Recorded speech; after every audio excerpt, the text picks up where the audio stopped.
Welcome back to the Recover Your Soul podcast. I am really excited to bring you today's episode. This is an interview with Kristin Morrison. She's a life and business coach and has two fabulous podcasts.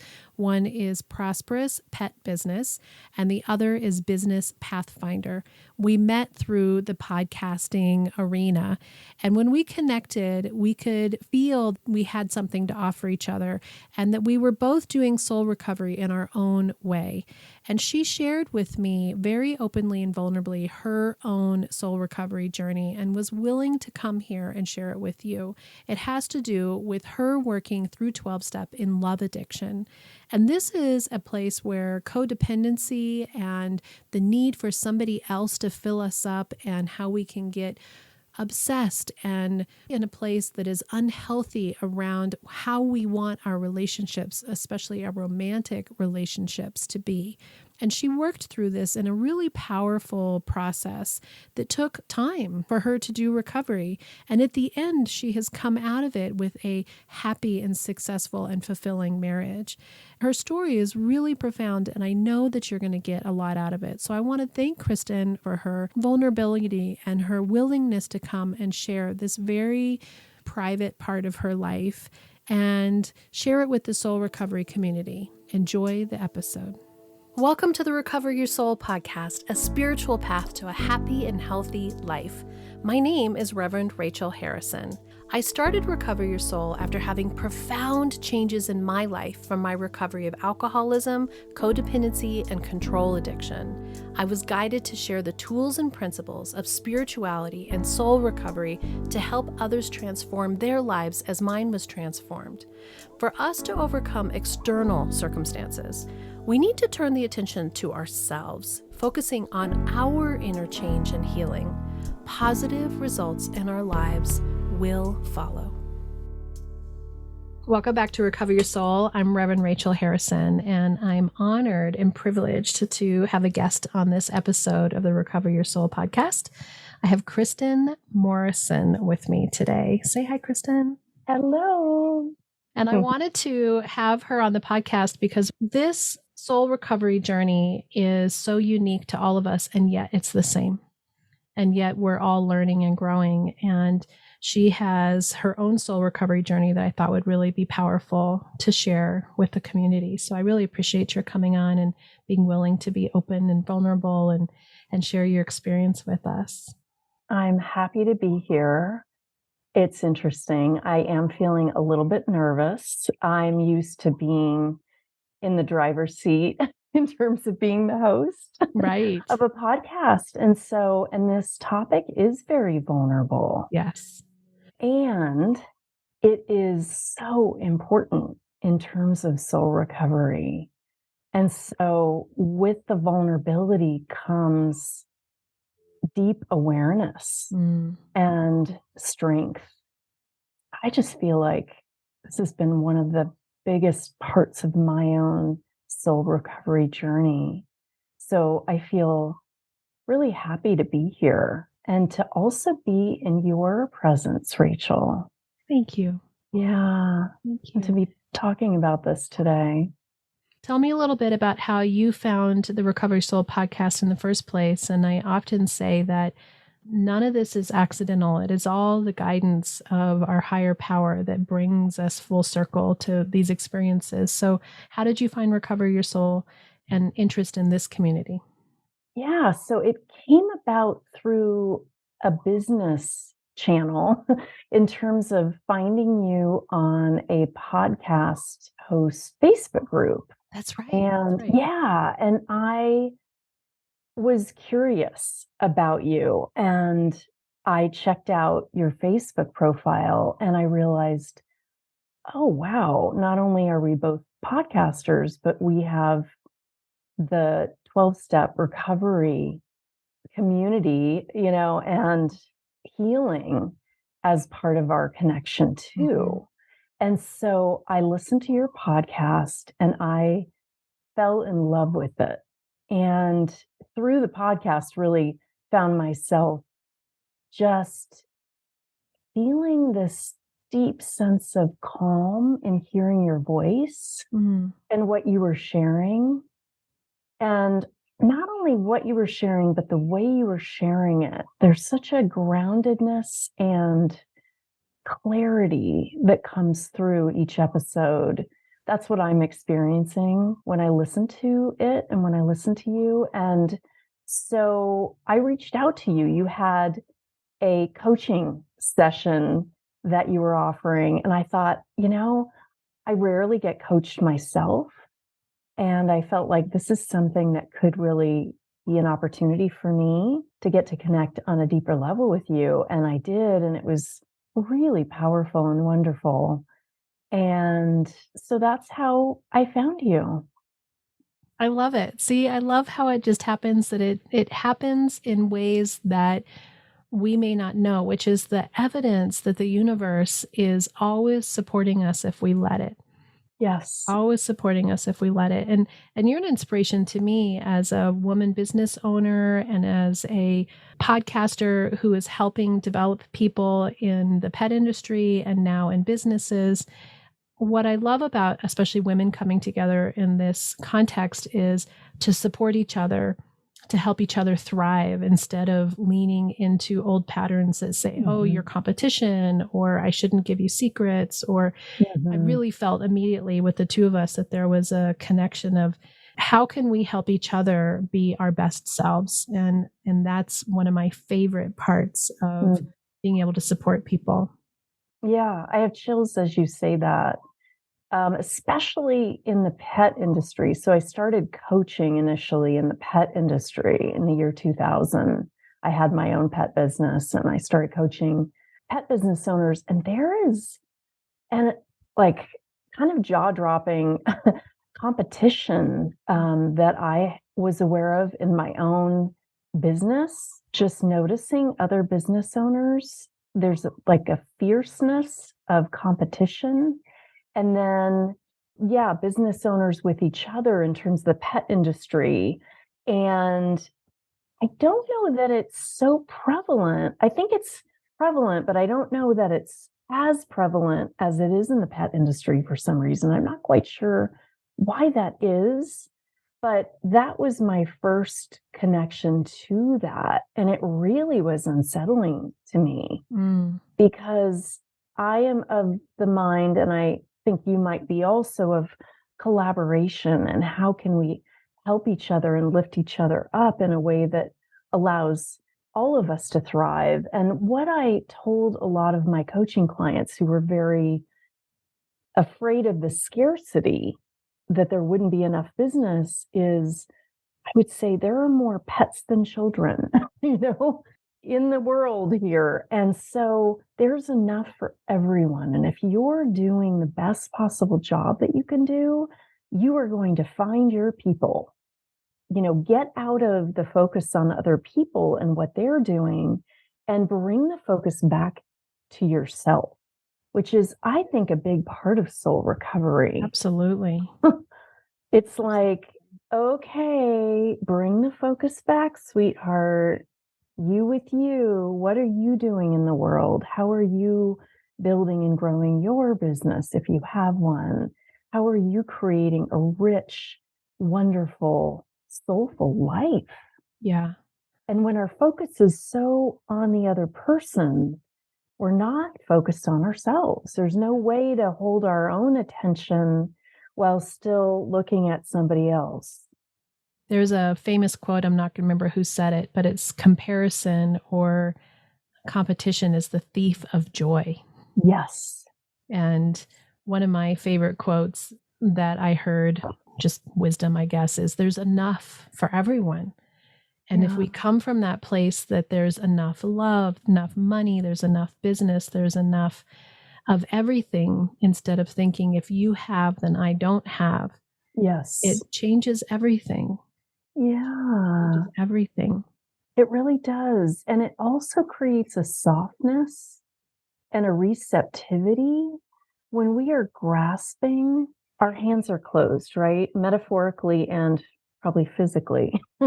Right. And so when we're open and we're opening our hands, we're opening our heart, we're opening our mind and awareness to possibility, then there's a receptivity to receive what wants to come to us. I love that. I love the visual of the clasped fist means that Yeah, nothing can get in there. that's right. There's no space for anything. That's right. Yeah. And our mind may be closed as well. Mhm. And our heart may be closed as well. And so, how can we begin? And maybe it starts with the hands, right? Even just opening the hands and feeling the air kind of swirling onto the palms. Mm, That's a form of receptivity, right? right. Yeah, it's the beginning of perhaps letting what wants to come to come. We are often the only ones who are getting in our own way, and I think when we can get out of our own way by being receptive, by being open, by switching our mindset, which is not an easy task because the mindset is like the groove, the neural pathway that is can be really ingrained.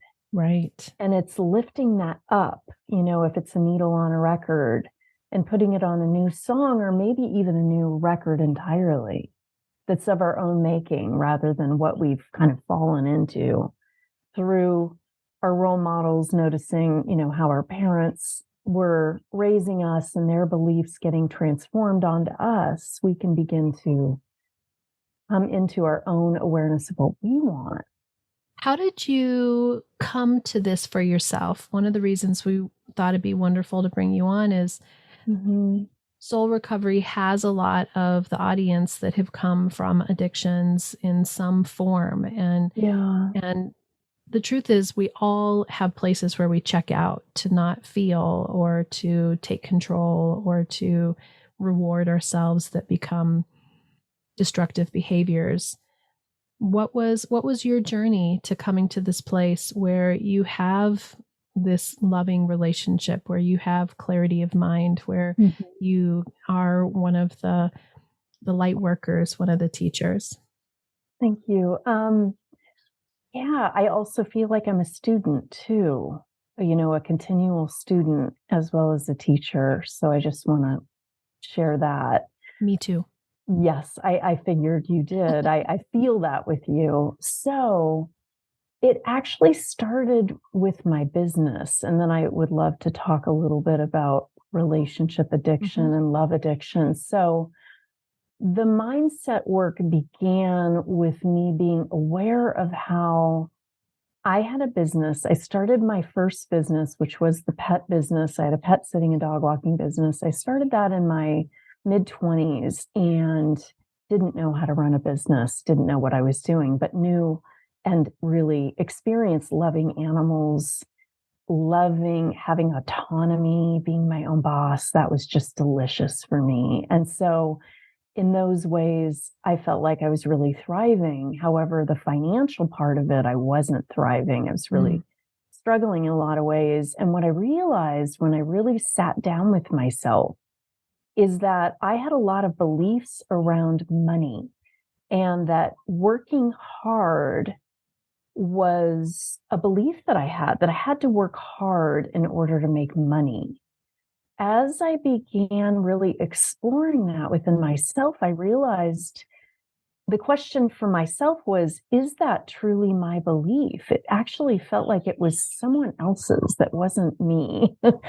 And when I thought about it and really felt into it, I realized that, my dad, God bless him, he worked very hard.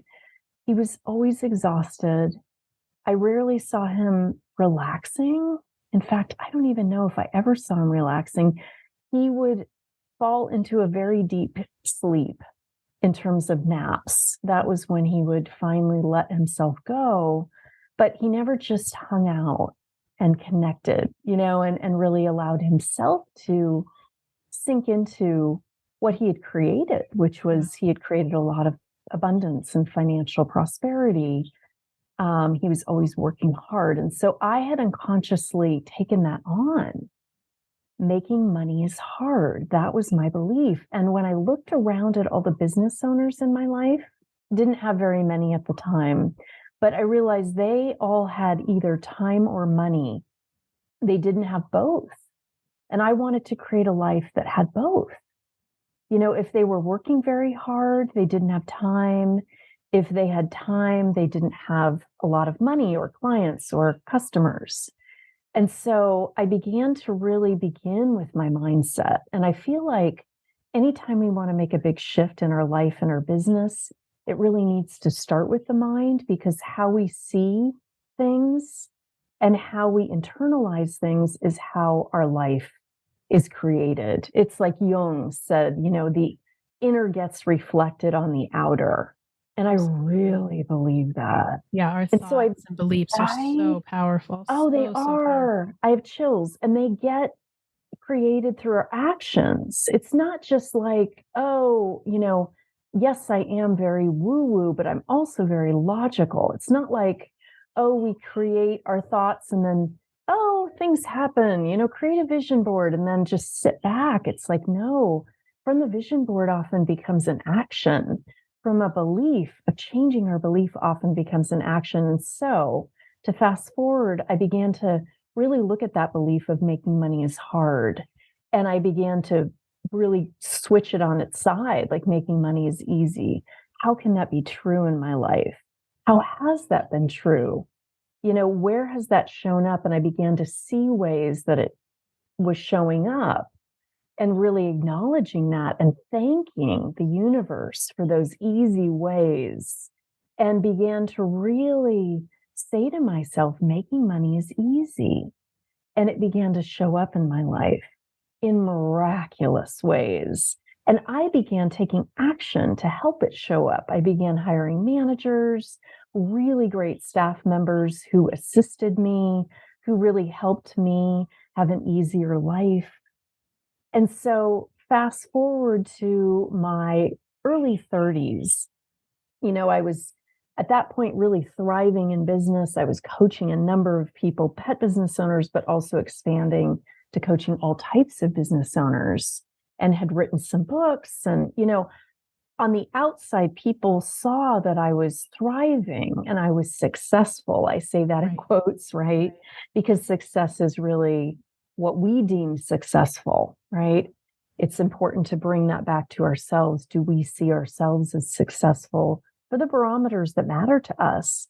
One of the most important barometers of success for me was relationship. And that was not a way that I was successful. I had been engaged in my late 20s, and that engagement had been broken through both of us realizing it wasn't right. But that was very painful for me and embarrassing. I had a lot of shame and embarrassment around that. When I look back now, I think, oh, what a gift, and I'm sure he does too. That was not a right match. But what happened for me is I began really choosing, it's like my picker was off in terms of men, and I began choosing really unavailable men and yearning for them. Do you think that had to do with a belief system that was erroneous in the same way that your belief system was in terms of the money? I do. I think part of it was that. I think I didn't feel like I deserved true love.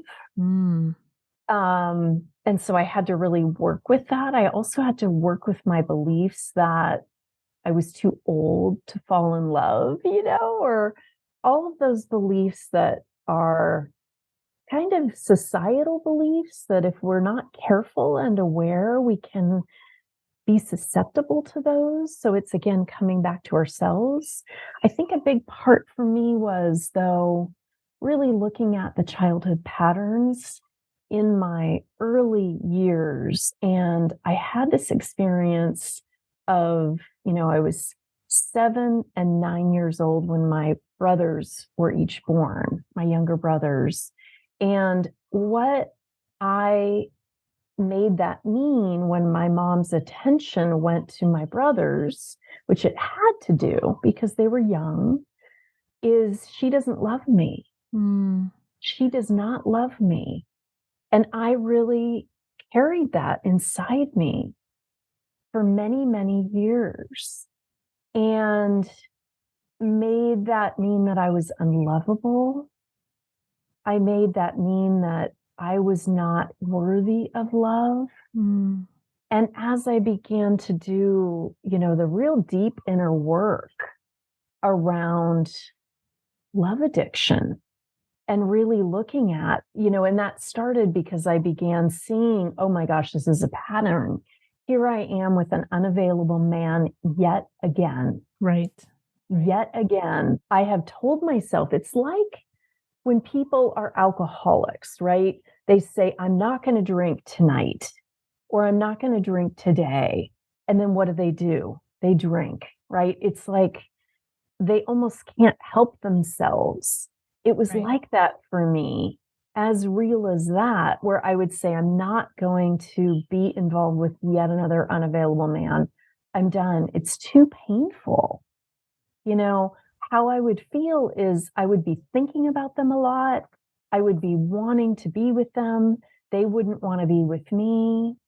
There was a lot of shame that was created for me Mhm. as a result of feeling like I wasn't lovable or I wasn't worthy of love. And I And they were proving remember it. They were they were proving it to you. proving it Right. over and over and over. Right. And so it's like if we don't change the beliefs, and it's really not just about changing the beliefs in my experience, it's really about looking at those deeper patterns that came from our childhood, right? Absolutely. If Yeah. we don't do that inner excavation, and that is not an easy job, let me tell you, and I know you know that, Rachel. Mhm. If we don't do that inner excavation and really dismantle that really shaky foundation that we created as a result of those beliefs, and really look at why we are worthy of love simply by being a human being who is alive on this planet, Mhm. and begin to tap into our worthiness. And, if we don't do that inner work, it's going to be really hard to shift the patterns, because if we're building something on a shaky foundation of those beliefs and those awarenesses, then it's going to crumble. Right. And so what I began doing, I went into Love Addicts Anonymous and began, and that was really like embarrassing for me. It's like, oh my God, who is a love addict? Like, that is weird, you know? But the way I found it was through reading a book called Women Who Love Too Much. Mhm. Somebody had turned me on to that book. In the back of the book was, if you are still struggling with this after reading this book, check out Love Addicts Anonymous. And so I did. I actually, kind of explored it in my area where I lived at the time. And I was like, that's all I did. And then I got into another unhealthy relationship. And, after 3 months, it ended. So predictable.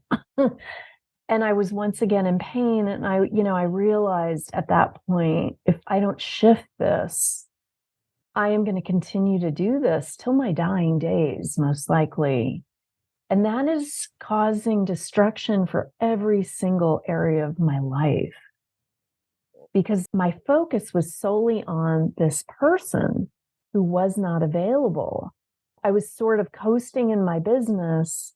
I was sort of coasting in my life, but I wasn't really thriving in the areas that I could. And I had this awareness once when I was really doing the inner excavation work around love addiction, which was like, if I can crack this code through the assistance of my higher power, the love addiction community, through not just my own willpower, right? Right. But really searching for the answers and finding them. If I can crack that code, there's no end to what I could do. Like, Mm. I thought, if I've created what I have through, like, in my mind, kind of limping along because my focus had been so focused on these men, right? Then the sky's the limit of what I could create. Awareness. Yeah. It was so powerful. And so what I did was I really made a conscious choice to not get involved with anyone for at least a year as I was doing this work. And I remember I was living in this little cottage at the time. I had a fireplace. It was wintertime at the beginning of this, year-long process. I mean, it continued beyond that, but the year was so important of like containing myself, not allowing myself to get involved. It's like an alcoholic saying, I am not going to drink no matter what.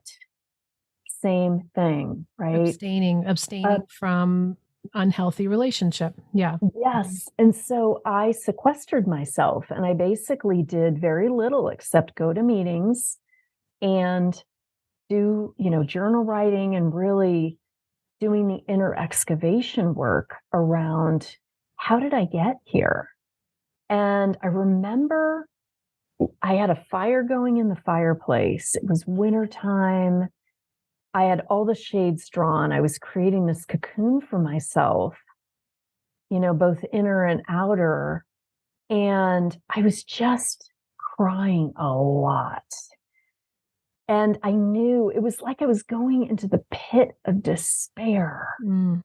But I knew if I didn't go down into that pit, I would not change this pattern. It's like I had to go down into the depths of my soul. Wow.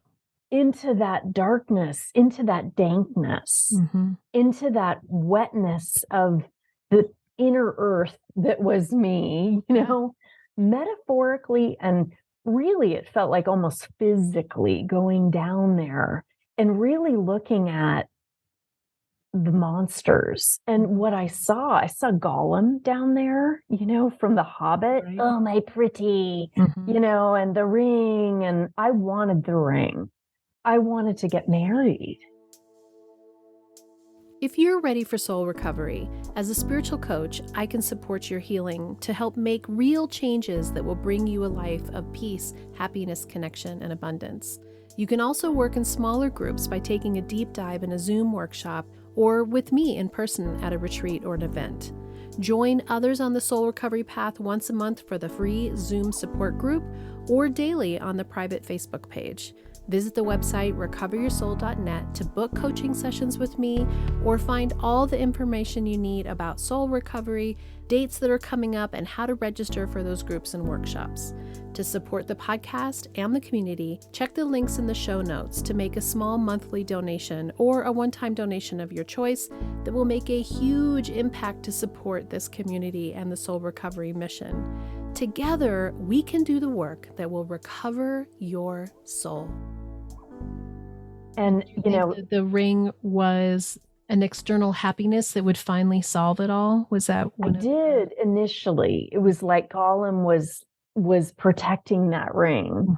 And yet what I realized is actually, if I'm looking for even that man who is a healthy man, I'm still going to be where I am now. I'm saying it from that perspective, from then, the past, because my focus is still going to be outward, searching for that love.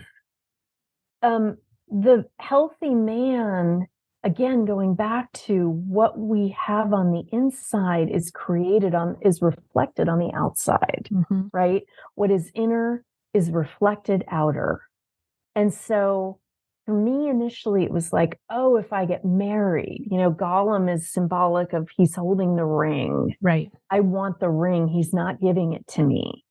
But that was just another monster that I had to face and really see that, yes, that is a soul desire for me. It's a heart's desire. Whether that desire gets met or not is yet to be seen, is how I was feeling then. I had to actually be willing to let that dream go for now and really, once again, bring the focus on what is keeping me stuck here. Oh, it's my pattern of unworthiness that is creating these men deeming me unworthy. I actually had two experiences in terms of relationship. I either had men who were unavailable who I wanted to be with, or I had men that wanted to be with me who I didn't want to be with. I didn't have that coming together of, I want to be with you, the man saying, and me saying, I want to be with you, and us meeting on that plane of equality in terms of our loving each other. And so doing that year-long process of going into the pit, facing my deepest darkness, and it was dark, let me tell you. You know, there was some childhood trauma that I really had to face, and it's still a process of me, you know, facing it. And it may be a process till the end of my life. Right. Because it was really challenging and hard.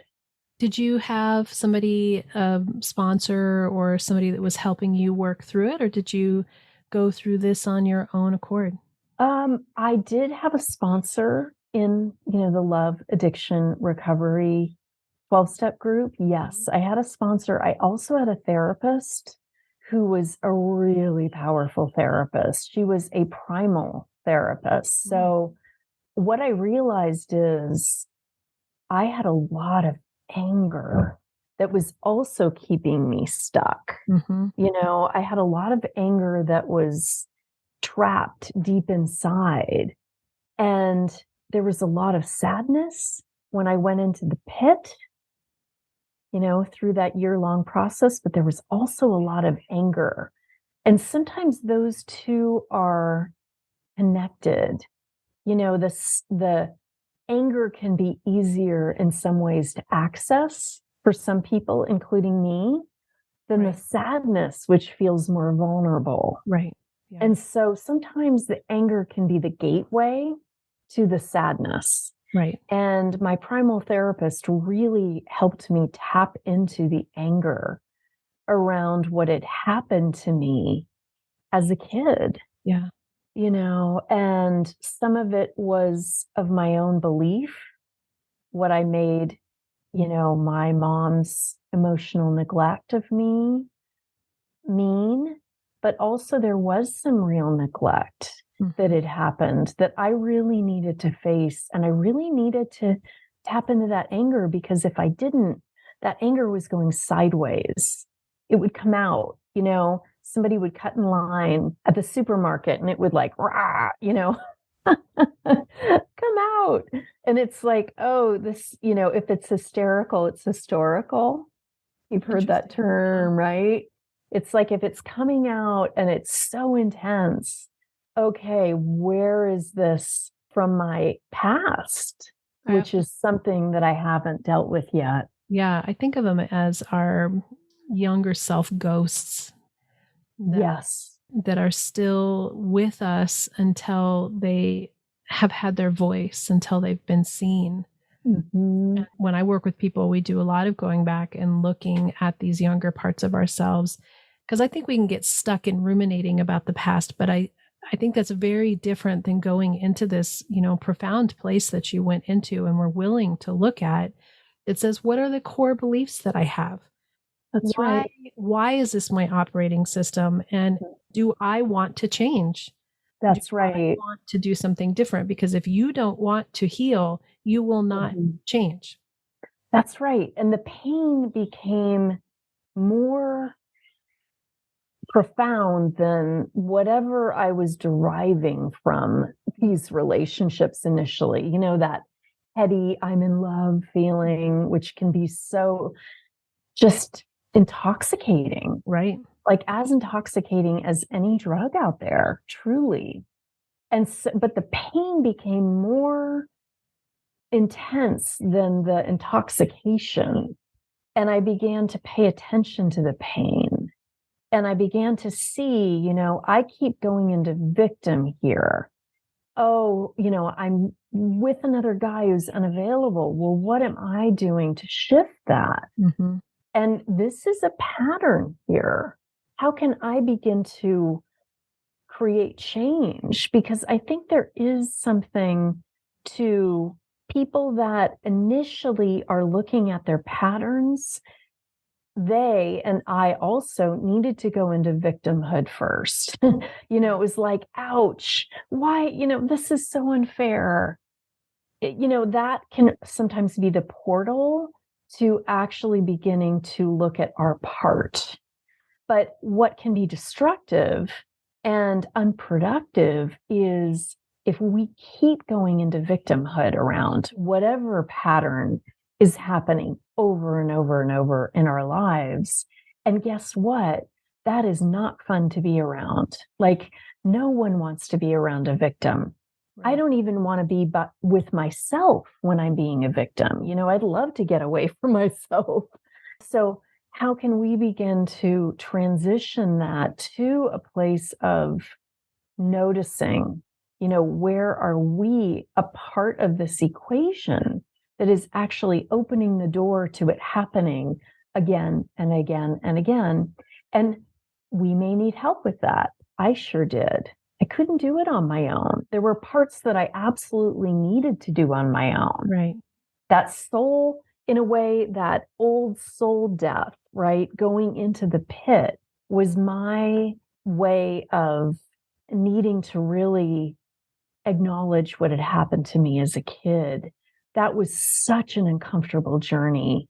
I wouldn't wish it on anybody, but I think if there's a pattern that is happening, whoever is listening today may actually need to go into their own pit, and nobody else can do that for you.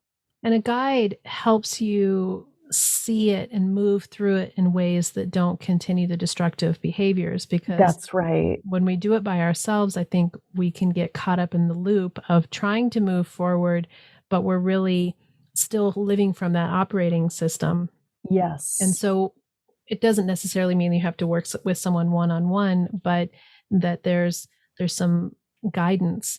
What was the marker? What was the change in you that brought you to wholeness, that brought you to being able to see your worthiness, to step out of that? Yeah. So that year was pivotal for me.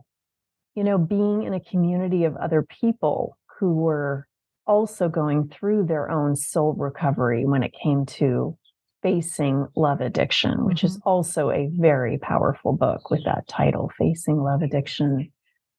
I began to really bring a level of consciousness to whoever I was dating. Like, I was a different person. There was Kristin before that year-long process, and there was Kristin after. It really was like before and after. Like, some of these weight loss pictures that people post, if somebody had seen the difference in me, it would have been profound if they could have looked into my soul. And it didn't happen, unfortunately, right away. Me meeting the person who is now my husband. I wanted it to. I still found myself, yearning for that partner. And so I really had to dissect, how much is this a human's desire to be in a relationship, a romantic relationship? And how much is this that old part of me that wants a partner to fix me? And so that was where I was, in that process, was really looking at, wanting to be in a relationship. There's nothing wrong with that. That's like a human need to feel connected, to feel supported, to feel the foundation of marriage, if that's a choice or a desire, which it was for me. But I had to untangle that from, oh, here I go again, wanting the focus to be on, when's my partner showing up, my true life partner. Right. And so it took about 10 years. I wish I could say it happened a year after that I met my husband. That wasn't the case for me. It is the case for some people who do this deep inner work. But what happened was I began to create more and more wholeness in myself. And at one point, I woke up in 2013. It was January 1st. I have a lot of pivotal moments happen on the first of the year for me. Some people don't. I do.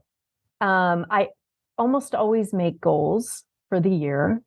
And I had a goal on my list to meet and marry my partner. That was just a really important desire for me. And it felt like a healthy desire. I'd had that on my list for the last 2 years prior to that.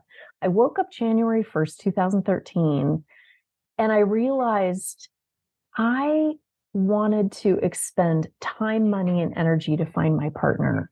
I had expended time, money, and energy to create the incredible business I had. I was working with coaching clients from all over the world, helping people. I had written a number of books. I had a podcast. There were all these things that I had created that I had put time and energy and money toward, but I hadn't done that in terms of my romantic relationship. And I realized if I say I want to create a relationship, what am I actually doing? What's the work that I'm doing to begin to create that?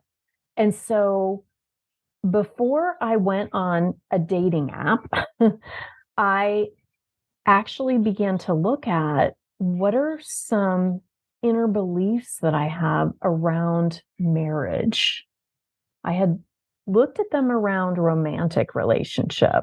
And it wasn't that I hadn't been in a relationship for the last 10 years. I had, but they weren't relationships that were headed toward marriage that, I really felt like, okay, this is the person I want to be with in terms of marriage. And so I began really looking at my inner beliefs around marriage, which was, I felt like I am too old to be married.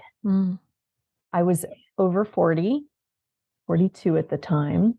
And I felt like, oh my gosh, that was a belief that I had to really get clear around. And I had to turn it on its side.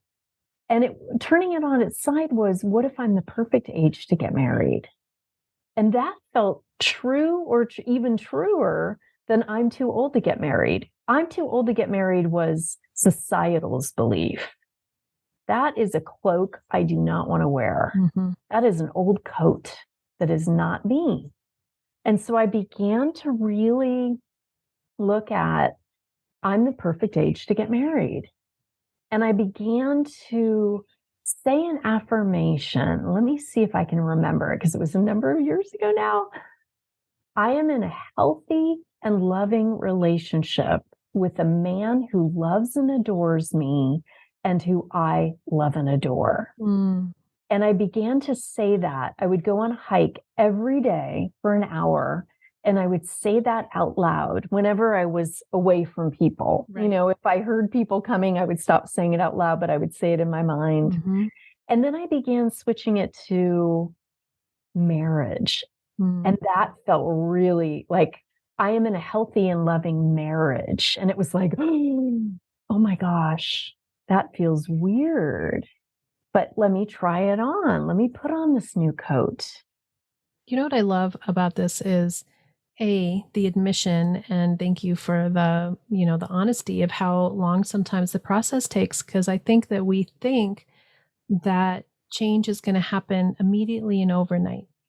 And regardless of what it is that we're working on in our soul development, our soul recovery, it is a slow and steady process, and it has so many facets and layers to it. It's like, even once you start to really understand your worthiness, you're still looking at belief patterns. You're still looking at structures of what patterns do I have? And it's a journey and not a destination. And so even my assumption would be that now that you have found your love life partner, it's not like all of a sudden a magic wand was brought out and there's no problems to be had in the world. It's a continued journey. That's right. I did and not getting caught in the addiction. Yes, exactly.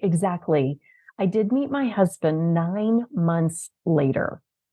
I met him on August 31st, 2013. So literally like 9 months to the day, it was a trip, There was a new birth for me in that 9 months of really believing that I was worthy of marriage. Like that was another layer that I had to really look at. And I had a lot of shame, interestingly enough, admitting that I wanted to be married. It felt like kind of a secret that I was holding. But I began telling friends kind of sheepishly, I want to be married. And they'd be like, oh, that's great. And it was like, do you understand how terrifying this is for me to say this? And there are deeper layers. Spencer and I have been married now for 10 years. And it'll be 10 years in September. Oh, that's not right. No, we've been together 10 years. In August. We will have been married for 5 years in September. And he is a wonderful human being. I feel grateful every day to be with him. Is it easy? Oh my gosh, no. Is it absolutely wonderful to love and be loved? Yes. Yes, yes, yes. Do I need to look at, patterns, codependency, all of that, on a somewhat daily basis? Yes, I do. And, the biggest thing for me, actually, interestingly enough, because I had so much loneliness that was present for me in that year and even after that year that I had to really face. That was part of the pit for me, was that despair and loneliness. What I realized is now being married, I sometimes yearn to be alone, like on such a deep level. And when we were engaged, I had to tell my husband, I am going to actually need to go away for a few days each month because I need to come back to myself at that deep level. And that helps me be my true self when I'm with you, like my whole true self. And so I've done that nearly every month. I go away or he goes away. We live in two places. We live in Hawaii and Northern California. And so right now he's actually in Northern California. I'm in Hawaii.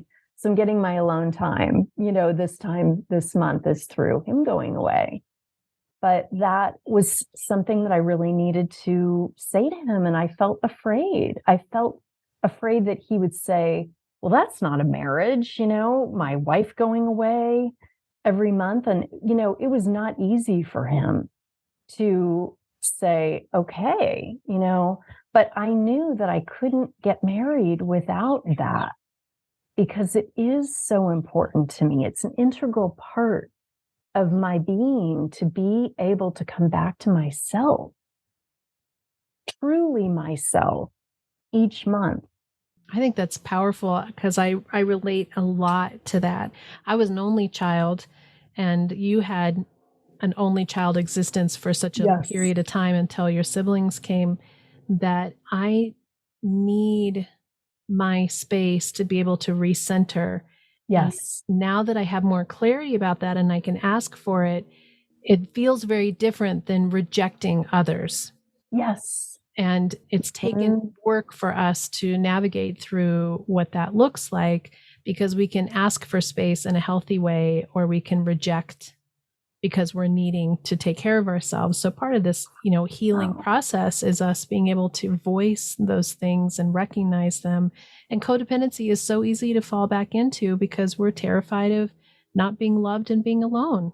That's right. That's right. I love how you just voiced being able to articulate what you need instead of rejection.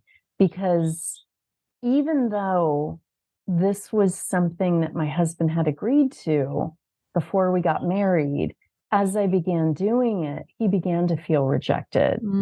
And the pattern became that we would get into a fight.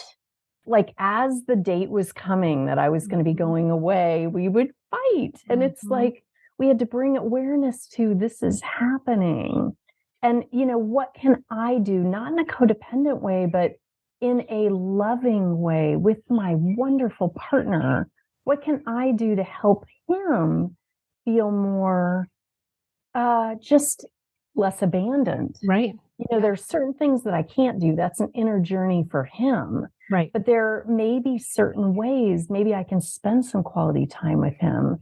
the day before I go away, where he feels filled up with me and connected, so that we're not creating a fight as a rejection, so that we're both angry and then we're both not getting what we need.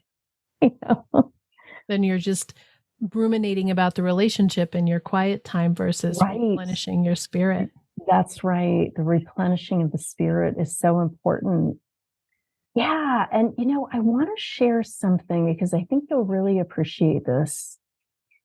I recently went on a 3-week retreat to a health center that was, I've never actually been away for 3 weeks from my husband since, we had met. And that was something that was hard for him initially to, say, okay, but, I knew I needed it and he knew I needed it. And so he really was supportive, not initially, but then he got it. And it's not like he gets to call the shots in our relationship. It's not like that. But I do, whenever I'm setting these things, I want it to be something that we're both talking through and at least coming to an agreement together, because that to me is a marriage. It's not me saying, I'm going to do this. Right. And not caring how he feels. It's like bringing him intimacy to have those kinds of conversations. Yeah. Even though I may want to say, I'm doing this, I'm learning a different way of here's what I'd like to do. Let's talk about this. What does this bring up for you? And so anyway, I ended up going away on this retreat and it was so powerful for me. I did breath work almost every day. And it, what breath work is it's circular breathing. It's really kind of this whole body meditation, that to me is just incredibly powerful. It gets me out of my own way in some ways. And what I heard while I was doing a breathwork session, which I hear messages, it's not like Kristin, it's not like that, but it's like from an inner knowing or an inner place. Yeah, you're nodding. So I get that you probably feel that and hear that too. So what I heard is you are safe. And, I was talking back to this voice, of course I'm safe, while I'm doing the breath work. And it's like, no, you are safe. And I realized that even with all this recovery work that I've done, so much therapy, breath work, 12-step work, all of it, journal writing, all of this work that I've done, I still had this part of myself that felt like I wasn't safe. Wow. It was so powerful. And I came away from that particular breath work noticing how that lack of safety that I was carrying somatically in my body, that I actually had felt a release from that breathwork session, how I was living very differently. And I felt some part of me that had been holding on, letting go. And when I came back from that retreat, I told my husband about that experience. And he really got it. He said, you look different. You feel different. I feel like you feel even safer with me now. That awareness of releasing that feeling of lack of safety, and stepping into this place of safety from within, I feel like has impacted so many areas of my life, even in these few months that I've been in this place since that experience a few months ago. I love that. Oh, there are layers, That's exactly what I was going to say. It just, every time I feel like I hit a new awareness and something else comes, instead of being irritated that another thing has come, I'm more open all the time to what part of me do I still need tenderness to? What part of me still needs compassion? What am I learning? And when those gifts of connection with the divine happen and our higher power can touch us in those ways, the shift is so profound. And Truly.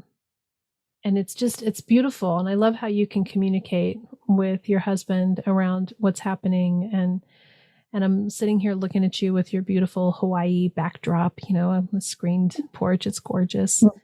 And I so appreciate your sharing your journey, because I think so many people will relate to it in so many ways around relationship and going within and giving ourselves grace. And, on the outside, through all of this, you were continuing to have from the outside success. Mhm. And it doesn't mean that one place of us can be very full and very engaging, and another place can be needing work. And it's about being kind to all of it, Yep. so that we can integrate even more and more. And every time we grow in one area, it's also going to grow the other area. Oh, true. I love that. Yeah, when I'm working with my business coaching clients, I'm saying this work that we're doing here in business, because we do some soul recovery Mhm. work in the Right. business coaching, right? And, I say this work that we're doing here with your business is going to impact your personal life. Just wait and see. You setting that boundary with this client is going to have a ripple effect to every area of your life. When we do something in one area, it absolutely has impact. Right. Yeah. And so there's cause for celebration, really, if we can look at, oh, I have another area that needs to be worked on. Yes. And there's probably going to be a profound and even wonderful impact if we're willing to go through it rather than skirt around it. Exactly. But it takes work, and it is usually very uncomfortable. There can be an ego death that's like, I don't want to give this up. I don't want to give up maybe my victim. Like, who am I without my victim? Who am I thriving? I don't know what that, what if we say, I don't know what that looks like? Right. Well, you're going to find out if you're willing to let that victim go. Yeah. If you're going to be willing to set that victim down and be uncomfortable until you get to that place of thriving. And I also love that you had clarity around using affirmation and the knowledge that your mind is powerful, Oh, to be yes. able to have clarity of how to tune our tuner to get to where we want to go. That's right. All Yeah, but these it's tools. it is, and it's, not just affirmations, it's really about doing the inner and outer work Mhm. too. So, the affirmations kind of, I feel like, set us on the right course and point us in the right direction. And they are absolutely important, and they're in tandem, right, with doing the inner and outer work. Yes. And taking actions. You've mentioned that in the beginning, which is, Yeah. I love Edwene Gaines was a prosperity person from way, way back, this Southern woman. And Uh-huh. this was before we had the internet. And she said, you don't just call the catalog company and say, send me something you think I'd like. Uh-huh. Said you have to have clarity, and then you may have to go to the store and go pick it up. That's right. Like you can't just sit on your couch and I expect, know. the money truck to come and back up and pour millions of dollars into your house. That's right. You have to do the work. And so I think that Yeah. this awareness of how it all fits together and just being kind to the process is so powerful. Yes. And I think, looking at relationship too, it's not just about me doing that inner work. For me, it was going online and actually putting myself out there, which was Mhm. yet another vulnerable action. Okay, I'm going to put myself out there and I'm going to look for a partner. I'm going to get in action about that. Mhm. Time to Yeah, take steps. that's right. Well, how do people learn more about you? Give us how to Okay, find okay. more Kristin. Okay, so I have a website, KristinMorrison.com. It's Kristin. Everybody wants to put that E in there, but it's KristinMorrison.com. And I have a podcast called Business Pathfinder, which is recorded coaching sessions with business owners who have agreed to be coached on the podcast, all types of business owners. And if anybody wants to apply to be coached on the podcast, I would be happy to work with you. My podcast team reviews the applications and we choose the people who are going to be coached. So Business Pathfinder. I also have a podcast for pet business owners, which is called Prosperous Pet Business.